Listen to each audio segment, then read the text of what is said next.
आजच्या टॉपिकचे नाव आहे feminist perspective. संसार से भागे फिरते हो, भगवान को तुम क्या पाओगे? हर युग में बदलते धर्मों को कैसे आदर्श बनाओगे? साहिर लुधियानवीचे मार्मिक शब्द मनाला न भिडतील तरच नवल। चित्रपटाच्या गोषवाऱ्यात न शिरता प्रत्येक युगातील धर्माचे आदर्श झपाट्याने बदलतात हे या गाण्यातील सत्य नाकारता नाही येत। समर्थांचा स्त्रीविषयक व्यापक दृष्टिकोन जाणून घेण्यापूर्वी स्त्रियांची दैना का आणि कशी झाली हे जाणणेही तितकेच महत्त्वाचे ठरते। इतिहास कथनाचा हेतू नाही इथे, पण तरीही यावनी सत्तेमुळे होणारे स्त्रियांवरचे अत्याचार हे त्यातील एक मूलभूत कारण होते, यात वाद नाही। वैदिक काळात यत्र नार्यस्तु पूज्यन्ते रमन्ते तत्र देवता ही संकल्पना सर्वार्थाने अंमलात यायची। स्त्रियांचा आत्मविश्वास, प्रतिभा, तप आणि विद्वत्ता या पुरुषांच्या बरोबरीने होत्या। गार्गी, मैत्रेयी, अनसूया या शास्त्रकरणातही पारंगत होत्या। पण उत्तर वैदिक काळात ही स्थिती पालटली। स्त्रियांचा प्रवास विदुषीकडून अबलेकडे असा काहीसा होऊ लागला। खरंच म्हटलंय कवीने, हर युग में बदलते धर्मों को कैसे आदर्श बनाओगे। चिंतनीय स्थिती होती आणि आहे सुद्धा। समर्थांच्याच काळात त्यांनी अस्मानी सुलतानी या प्रकरणात उल्लेखच केला आहे। किती उत्तमा त्या स्त्रिया भ्रष्टविती, किती गुजरणी ब्राह्मणी भ्रष्टविल्या, किती एक देशांतरी त्या विकल्या, किती सुंदरा त्या हाल होऊन मेल्या, किती मोट बांधिती ते बुडविती, पिछाडेची बांधोनी हिरावोनी नेती। उत्सवाच्या गडबड गोंधळामध्ये मुसलमान अंमलदार वेश बदलून यायचे। अगदी धोतर नेसून कपाळावर गंधाचा टिळा वगैरे लावून सर्रास गर्दीत शिरायचे आणि स्त्रिया पळवायचे। भर गर्दीतून त्यांना घोड्यावर टाकून न्यायचे किंवा होडीतून त्यांना पळवून नेत असत, किडनॅप करत असत। आणि हे असे प्रसंग एक दोनदा नव्हे तर वारंवार होत असत। मग काय व्हायचं, या स्त्रियांचे पती नैराश्याने ग्रस्त व्हायचे, आपले घरदार मुले बाळे उघड्यावर टाकून द्यायचे आणि स्वतः अंगाला भस्म लावून दांभिक साधू म्हणून इकडे तिकडे फिरायचे। समाजातल्या बहुतांशी स्थिती ही अशीच होती। मुख्य देव तो कळेना अशी गत होती। अवडंबराचे प्रदर्शन मात्र सर्रास होत होते। पलायनवाद बोकाळला, बुवाबाजीला तर ऊतच आला आणि त्याच्यामध्ये वारंवार येणाऱ्या दुष्काळांनी अजून भर घातली। भय, चिंता, दारिद्र्य, पारतंत्र्य यांनी त्रस्त झालेला समाज अगदी दीन होऊन गेला। समर्थांना अर्थातच या बुवाबाजी प्रकरणाची फार चीड आणि त्वेष होता। आपल्याला हे प्रकर्षाने सांगावेसे वाटते की समर्थांनी जनतेपुढे कोदंडधारी श्रीराम हे आराध्य ठेवले। शस्त्राचा संयुक्तिक वापर हीच त्यातील सूचना। आपले संत त्या काळात ॲडव्हान्स्ड होते, लक्षात ठेवण्यासारखी गोष्ट आहे।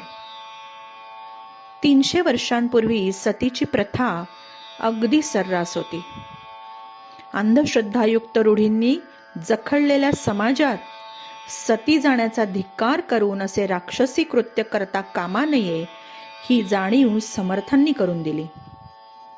समर्थांनीच लिहिलेल्या युद्धकांडाच्या 7म प्रसंगात इंद्रजिताची पत्नी सुलोचना जेव्हा सती जाते तो प्रसंग आपल्या लेखणीने रंगवून त्याविषयी त्यांनी धिक्कार नोंदवला आहे। फणी गर्भरत्नासहो दग्ध केले, म्हणे दास हे राक्षसी कृत्य झाले, असा निषेध त्यांच्या लेखनातून आढळतो। त्यांनी स्त्री निंदा कधीही सहन केली नाही। या उलट स्त्रीपासून जन्म घेतलेले जेव्हा स्त्रियांचीच उपेक्षा करतात तेव्हा त्यांनी कडाडून विरोध केला आहे। दासबोधामध्ये 3ऱ्या दशकात संसाराधीन झालेला मनुष्य जेव्हा प्रपंचात सर्वत्र स्वार्थाचाच बाजार भरला आहे असा अनुभव घेतो, तेव्हा त्याला त्याच्या आईची आठवण येते. जी आई आपल्यासाठी काबाड कष्ट करत होती, आपल्यावर निर्मळ प्रेम करत होती, तिलाच मी टाकून बोललो. तिची जाणीव मला त्यावेळी झाली नाही, असा त्याला पश्चाताप होतो. बायको, मुले, नातेवाईक, मित्र सर्व स्वार्थाचे. आई मात्र निस्वार्थ प्रेम करते. आई असती तर माझी अशी दैना कधीच नसती झाली. अशा या प्रसंगाचे समर्थांनी अतिशय विस्तृत आणि डोळे उघडवून देणारे वर्णन केलेलं आहे. दासबोधातल्या 3ऱ्या दशकामध्ये 35वी आणि 36वी ओवी अशीच आहे. ते समयी माता आठवली, म्हणे धन्य धन्य ती माऊली. मज कारणे बहुत कष्टली, परी मी नेण्याची मूर्ख. आजी जरी ती असती, तरी मजला कदा न विषंभती. वियोग होता आक्रंदती, ते पोटागी वेगळीच. आईप्रती मातृभाव समर्थांनी व्यक्त केलेला आहे. आईची मायाच वेगळी हे त्यातनं विशद होत आहे. स्त्री म्हणजे पापयोनी असे तथाकथित शास्त्रकार जेव्हा लेबल लावतात, तेव्हा समर्थ स्त्रियांबद्दल केवळ आदरभाव व्यक्त करून स्वस्थ नाही बसत, तर त्यांना मठाधिपती करून संप्रदाय वाढवण्याचा अधिकारही देतात. आजच्या काळातील स्वातंत्र्य आणि समानता त्या काळात नव्हती. स्त्रियांनी शिकणे, घराबाहेर पडणे हे मान्यतेचे नव्हते. त्यातून बालविधवेला तर आतोनात मानसिक त्रास सहन करावा लागे. बालपणात वैधव्य म्हणजे पुढील पूर्ण आयुष्य वनवासच. पण समर्थांनी याला छेद दिला. आपल्या स्त्री महंतांनी मठ स्थापना करणे, मंत्रोपदेश देऊन शिष्य संप्रदाय वाढवणे, अभ्यास करून आत्मनिर्भर होऊन जगणे असे त्यांना अभिप्रेत होते आणि केलेही तसेच. स्त्री शिष्यांपैकी वेणाबाई, अक्काबाई, बहिणाबाई, सतीबाई, नबाबाई, मनाबाई, सखाबाई, अन्नपूर्णाबाई, गंगाबाई, कृपाबाई, गिरीबाई, अंताबाई, गोदाबाई, मुधाबाई, भीमाबाई, अप्पाबाई अशा कितीतरी जणी होत्या ज्यांनी मठ सांभाळले, समाजोपयोगी कार्य केले. स्त्रिया आणि त्यातून महंत होणे हे म्हणजे प्रचंड आश्चर्यजनक होते तेव्हा. पण पात्र असलेल्या स्त्रियांना दीक्षा देणे, त्यांना मठाधिकार सोपवणे हे किती धैर्याचे काम होते त्या काळात. कल्पना करून पहा फक्त. इतकेच नव्हे तर पुरुषांप्रमाणे स्त्रियाही आध्यात्मिक क्षेत्रात अध्ययन आणि अध्यापन करू शकतात, यास केवळ पाठिंबाच दिला असं नाही, तर त्यांच्याकडनं ग्रंथांच्या प्रतिही लिहून घेतल्या. आपल्याला माहिती आहे त्या काळी प्रिंटिंग प्रेस वगैरे नव्हत्या. झालेल्या लिखाणाच्या नकला करण्याचे काम महत्त्वपूर्ण असायचे आणि ते शुद्ध आणि जसेच्या तसेच लिहिणे अपेक्षित असायचे. वेणाबाईंनी किती काम करावे. मिरज मठ तर सांभाळलाच, अभ्यासही केला, अनेक शिष्य प्रशिष्यांना सदाचाराची घुटी दिलीच आणि त्या व्यतिरिक्त 200 पोथ्यांच्या नकला एकट्या वेणाबाईंनी केलेल्या आहेत. त्यांचा शिष्य गिरीधर यांनी 400 पोथ्या कॉपी केल्या आहेत. उमरज मठाधिपती केशव स्वामींनी दासबोध हा ग्रंथ तब्बल 18 वेळा लिहून काढला आणि आम्ही या उभ्या आयुष्यामध्ये दासबोधातील 11 प्रकरणे वाचू नयेत. लोकापवादास न भीता समर्थांनी स्त्रियांचा समावेश केला. स्त्रिया संबंधाने त्यांचा दंडक मात्र कडक असे. समर्थ प्रतापात गिरधर म्हणतात, स्त्रियादिकासी दुरून देव दर्शने, नीती मर्यादा स्वामींची. समर्थ स्वतः 12 वर्षे कठोर तपश्चर्या करून आणि 12 वर्षे तीर्थयात्रा करून निस्संग झालेच होते. पण आपल्या सर्व शिष्यवर्गात ही नीतिमत्ता उत्तम राखली होती त्यांनी. समर्थ स्वतः आपल्या ज्येष्ठ बंधूंना पत्राने कळवतात, सर्वांगनेसी जरी साम्य आली, तथापि तेथे दृष्टी न घाली. निजात्मबोधे निस्संग राशी, परंतु आरण्य मिरास त्याशी. स्त्रियांना समानतेने वागवले असले तरी योग्य अंतर राखले जाईलच, असा अभूतपूर्व कटाक्ष त्यांनी ठेवला होता. आणि त्याचं जर कोणी उल्लंघन केलं किंवा तसा प्रयत्न जरी झाला तरी समर्थ त्याला भरभक्कम चोप देत असत. स्त्रियांचे मल्टी टॅलेंट ते ओळखून येते. आज जशी स्त्री चोहीकडे कार्यरत असते तशीच ती पूर्वीही होती. नवे जरा जास्तच कार्यरत होती. फरक असा होता की तेव्हा आजच्यासारख्या सोयी नव्हत्या. नदीवरून पाणी आणणे, नदीवर जाऊन कपडे धुणे, जात्यावर धान्य दळणे इत्यादी मेहनतीची कामं तिला असायची. त्यातून मुलाबाळांचे सर्व काम, घरातील पै पाहुणा, चुलीवरचा स्वयंपाक, आतिथ्य अभ्यागत यातही ती निष्णात असायची. समर्थ तिचे कौतुक करताना थकत नाहीत. ते म्हणतात, नाना उपाधी वाढवू जाणे, नाना मायेने गोऊ जाणे, नाना प्रीती लावू जाणे, नाना प्रपंचाची. दासबोधातल्या 17व्या दशकामध्ये दुसऱ्या समासामध्ये समर्थांनी स्त्रीचं मल्टीटास्किंग सांगितलंय. आणि इतकंच नव्हे तर हे तिचे काम म्हणजे पुरुषों की बस की बात नाही म्हणून स्त्रियांना झुकते मापच दिले आहे. ते म्हणतात, बाळकास वाढवी जननी, हे तो नव्हे पुरुषाचेनी. उपाधी वाढे जयेचेनी, ते हे वनिता. वीट नाही, कंटाळा नाही, आलस्य नाही, त्रास नाही, इतुकी माया कोठेची नाही, माते वेगळी. सुजाण स्त्रीचा प्रपंच प्रीती, जिव्हाळा, कष्ट आणि कंटाळा त्यागला तरच नेटका होत असतो. समर्थांनी तोंड भरून स्त्री कार्याचे कौतुक करून स्त्रीचा गौरव केलाय. ज्या काळी स्त्रियांना अक्षर ओळखही नसायची त्या काळी समर्थांनी त्यांना आपल्या संप्रदायात घेतलं, त्यांच्याकडे उपासना करून घेतली, शिक्षण दिलं, संप्रदायाला साक्षरतेची अट घातली. महंते महंत करावे या न्यायाने या स्त्री मठाधिपतींनी त्यांच्या स्त्री प्रशिष्यांना, शिष्यांना साक्षर करावं आणि समाजोपयोगी कामं करवून घ्यावी, असा सगळा हा कारभार असायचा. वेणाबाईंनी त्या काळी लिहिलेले 1500 ओव्यांचे सीता स्वयंवर नावाचे रसाळ काव्य आजही प्रसिद्ध आहे. आज फ्रँकनेसच्या नावाखाली जो स्वैराचार चालला आहे तो सर्वत्र उघड दिसतोच आहे. जास्त शिकल्याचा आव आणून मूर्खपणाचा जो बाजार भरलेला आहे आज, त्यावर समर्थ म्हणतात, ही सर्व पढत मूर्खांची लक्षणे आहेत. पढत मूर्खाला पुस्तकी ज्ञान असते पण आचरण मात्र शून्य असतं. अधिकांशपणे आजची परिस्थिती यापेक्षा काही वेगळी नाही. समर्थांनी याला कडाडून विरोध केलाय. दुसऱ्या दशकात 10व्या समासात ते म्हणतात, जो स्त्रियांच्या अवयवांचे वर्णन करतो किंवा त्यांचा अभिनय करतो, म्हणजे आजच्या शब्दात सांगायचे झाले तर बायलेपणा करतो, तो एक पढत मूर्ख असतो.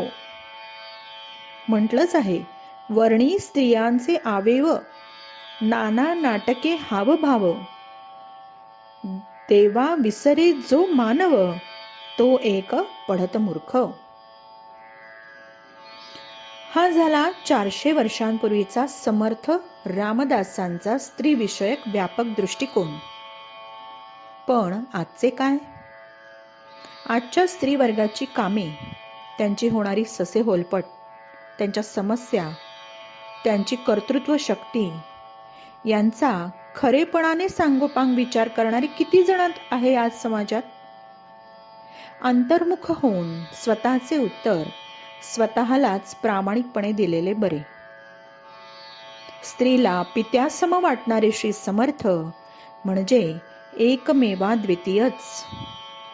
त्यांच्याच काळातील समर्थ शिष्या वेणाबाईंची एक छोटीशी कथा पाहू.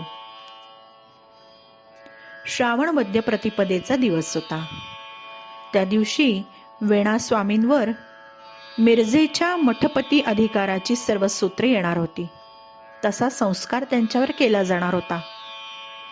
वेणाबाईंच्या नेतृत्वाखाली आज समर्थ स्वतः भिक्षा मागत होते. पुढे वेणाबाई, मागे समर्थ आणि इतर शिष्य असा हा वैराग्याचा धगधगीत प्रवाह मिरजेतील गल्लीबोळामध्ये चैतन्यासह वाहू लागला. रामासाठी महाप्रसाद तयार करायचा होता. स्त्रिया पुरुष जो तो आपापले कुवतीनुसार कामाला लागला. तासा 2 तासात स्वयंपाक झाला. स्वतः दिलील खान आला होता. हे सर्व सामूहिक शक्तीचे सोज्वळ सात्विक स्वरूप त्याने प्रथमच पाहिले होते आणि दिलील खान थक्क झाला होता. त्याने भोजन प्रसाद घेतला. सर्वांची भोजने झाली. वेणाबाई, समर्थ, कार्यकर्ती मंडळी सर्वात शेवटी भोजनास बसली. सर्व उत्साहाने पार पडले आणि आता मात्र समर्थांचा चाफळला जाण्याचा क्षण आला. समर्थ निघणार ही कल्पना वेणाबाईंना असह्य वाटत होती. वेणाबाईंनी समर्थांना प्रार्थना केली, आपल्या चरणपादुका या मठात असाव्यात. भरताने सिंहासनावर रामरायाच्या पादुका ठेवून अयोध्येचे राज्यपालन केले. त्याप्रमाणे या मठात गादीवर तुमच्या पादुका असतील. हे सारे तिला बोलवत नव्हते. शोकाकुल अंतःकरणानेच ती ही प्रार्थना करत होती. समर्थांनी झोळीतून दासबोधाची एक प्रत काढली आणि वेणास्वामींच्या हातात देत ते म्हणाले, या ग्रंथामध्ये आता आम्हीच आहोत असे समजावे. नित्य वाचन करावे, विवरण करावे. केवळ देवघरात पूजा अर्चा करू नये. ग्रंथांचे स्तवन कोणत्या कारणे करावे? येथे तो प्रत्ययची महत्वाचा. 20 दशकांचे 200 समास सातत्याने विवरता सकळ परमार्थ कळू येईल. जो कोणी अनुग्रह मागेल तयास तेथे राहून ग्रंथांची नकल करणेच सांगणे. संप्रदाय वाढवावा, प्रसार करावा, पण बाजार भरवू नये. अधिकार पाहून अनुग्रह देणे. वेणाबाईंनी दासबोधाची ती प्रत घेतली. स्वतःचे मस्तकी धारण केली. समर्थांसमक्ष तिने ती प्रत मठाच्या गादीवर ठेवली आणि आपला हट्ट कायम ठेवून ती पुन्हा म्हणाली, स्वामीजी, चरणपादुका हव्यातच. सगुणाचे आधारे निर्गुण पाविजे निर्धारे ही आपलीच शिकवण ना.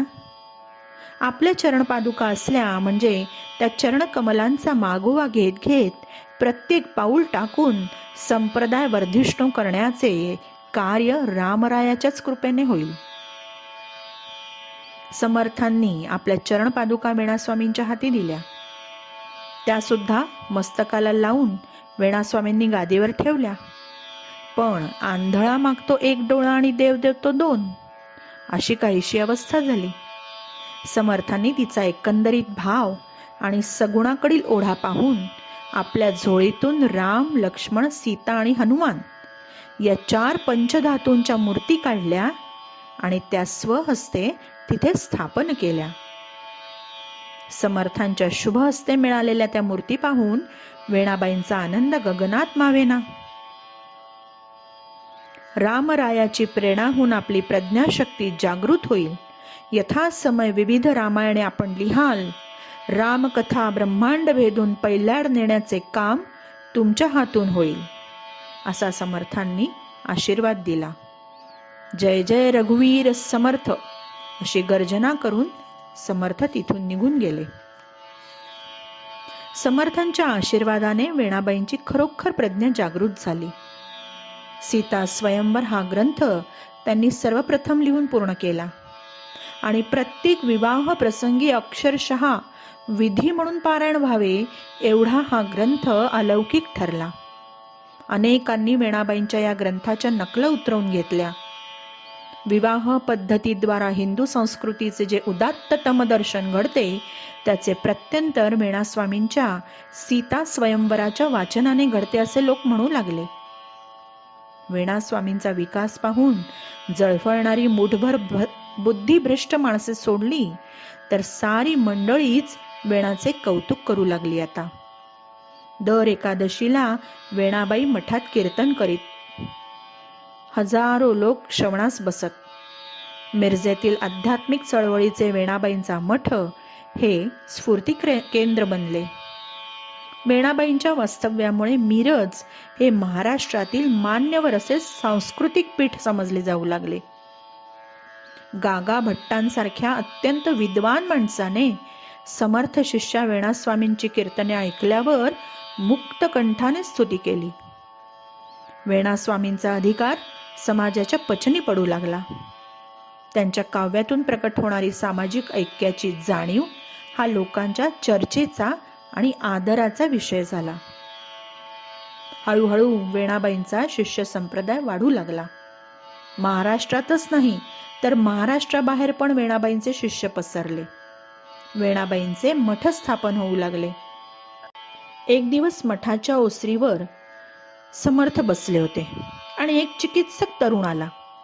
त्याने समर्थांना विचारले, स्वामीजी, देवाच्या कृपेने आम्ही भरपूर संपत्ती मिळवली. आम्हाला चांगली संतती पण मिळाली. तुमच्या या निस्पृह महंतांना किंवा तुम्हाला कोणती संपत्ती आणि कसली संतती? मग तुम्हाला सुख आणि समाधान तरी कोणतं? समर्थांनी मंद स्मित केलं.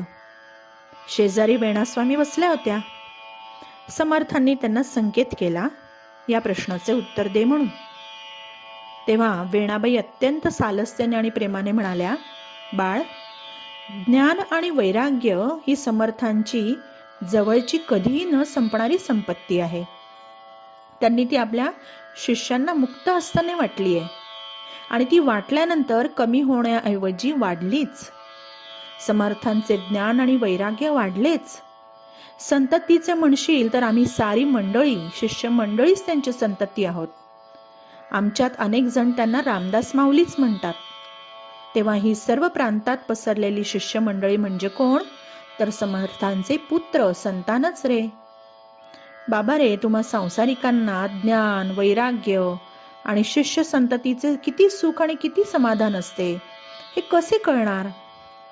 आणि त्याचे मी तरी वर्णन कसे करणार? कारण ही गोष्ट सांगून समजणारी नाही, ही तर प्रत्यक्ष अनुभवायची गोष्ट आहे. हे विश्वची माझे घर, ही ज्ञानदेवांची अवस्था अनुभवायची आहे. त्याचे वर्णन करून कसे चालेल? ते कळायला हवे ना. तुला छोटेसे एखादे घर ठाऊके, पण त्याच्या बाहेरचे विश्व तू कधी पाहिलेस का? डोकावलास का कधी या अफाट विश्वात? घर, दार, संसार, बायका, मुले हेच तुझे विश्व. तुला समर्थांच्या सुखाची आणि समाधानाची कशी कल्पना यावी? वेणाबाईंच्या या उत्तराने तो तरुण लज्जित झाला. त्याला त्याच्या प्रश्नाचे समाधानकारक उत्तर मिळाले. समर्थांना आणि वेणाबाईंना श्रद्धेने त्याने नमस्कार केला आणि तो तिथून निघून गेला. वेणाबाई जेव्हा जेव्हा समर्थांच्या सहवासात असत तेव्हा तेव्हा समर्थांच्या सर्व आहाराची, जेवणाची व्यवस्था त्या स्वतः जातीने लक्ष देऊन बघत. त्या उत्तम सुगरण होत्या. समर्थांना विविध प्रकारचे पदार्थ खाऊ घालावेत त्यांना फार आवडायचं मनापासून.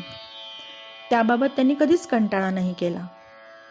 रामरायच आपल्या गुरुदेवांच्या मुखातनं अन्न ग्रहण करतात अशी त्यांची धारणा होती. आणि त्यात समर्थ तर एक वेळच जेवत दुपारी. मग वेणेने विविध प्रकारच्या भाज्या, चटण्या, कोशिंबिरी, पक्वान्न असा सुंदर स्वयंपाक करावा आणि त्यांना आणून द्यावा. एक दिवस काय झालं, वेणाबाईंनी समर्थांसाठी सुंदर जेवणाचं ताट वाढलं. अगदी मीठ चटणीपासून सर्व साग्र संगीत. गिरधर होताच त्यांचा शिष्य त्यांच्या मदतीला. हे सर्व वाढून झालं आणि समर्थांना त्यांनी नेऊन दिलं. अन्नदाता सुखी भव, समर्थ विनोदाने म्हणाले. वेणा हसत हसत पुन्हा आपल्या स्वयंपाकघरात आल्या. येताना त्यांनी त्यांच्या खोलीचं दार लावून ठेवलं. समर्थांच्या. स्वयंपाकघरात येताच तिचे मनामध्ये एकदम पाल चुकचुकली की तिला वाटलं आपण समर्थांच्या ताटामध्ये कोशिंबीर वाढायचं विसरलो. आणि समर्थाचा दंडक होता की एकदा जे वाढलं आहे त्यानंतर पुन्हा यायचं नाही. पण आता तिला वाटलं की आपण तर कोशिंबीर वाढली नाही, आपण ताट तसंच नेऊन दिलं. अजून समर्थ पानावर जेवायला बसले नसतील, पटकन आपण जाऊ आणि ही कोशिंबीर वाढून येऊ. तिने काय केलं, दार जे लोटलं होतं ते ढकललं आणि वाढायला जाणार इतक्यात खोलीत दृश्य बघते तर ती आश्चर्यचकित झाली. पानात सर्व पदार्थ होते, कोशिंबीर होती, पण समर्थ नव्हते. तिथे होते साक्षात मारुतीराय. मारुतीराय जेवत बसले होते. रामभक्त हनुमान, होय, पवनपुत्र हनुमान, अंजनी सुत हनुमान, बुद्धिमतां वरिष्ठम जे ना तेच होते. ते पाहून वेणा आश्चर्यचकित झाली आणि नुसती आश्चर्यचकित नाही तर ती त्या अवस्थेत उभी नाही राहू शकली. ती वंदन करत करत तिला मूर्छा आली आणि ती तिथेच पडली. अशी ही धन्य वेणा जिच्यावर रामरायांची कृपा झाली. चैत्र वद्य चतुर्दशीला ती स्वतः कीर्तन करीत असताना एक अभंग आळवून समर्थ चरणी ती लीन झाली, ती कायमचीच. तोच अभंग आता आपण ऐकूया. बंध विमोचन राम माझा.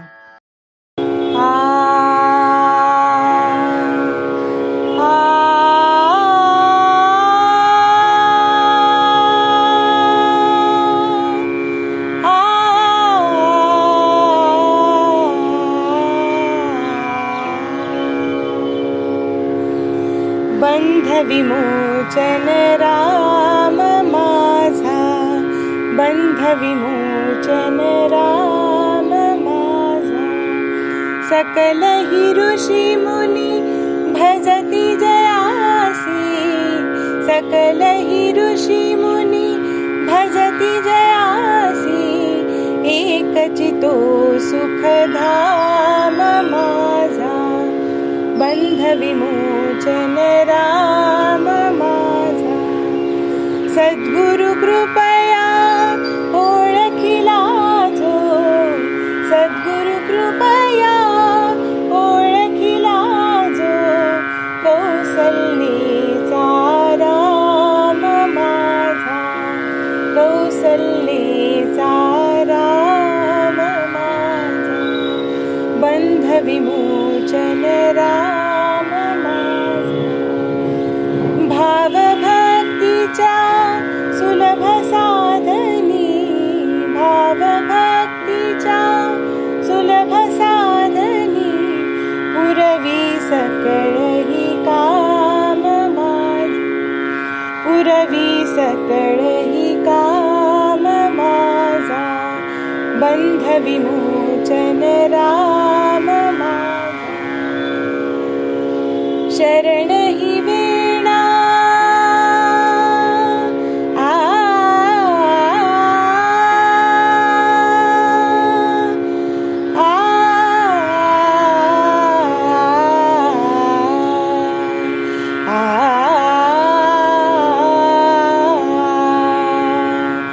शरण ही वेणा आत्मा राम, शरण ही वेणा आत्मा राम. पावली पूर्ण विराम माझा, पावली पूर्ण विराम माझा. बंध विमोचन राम माझा, बंध विमोचन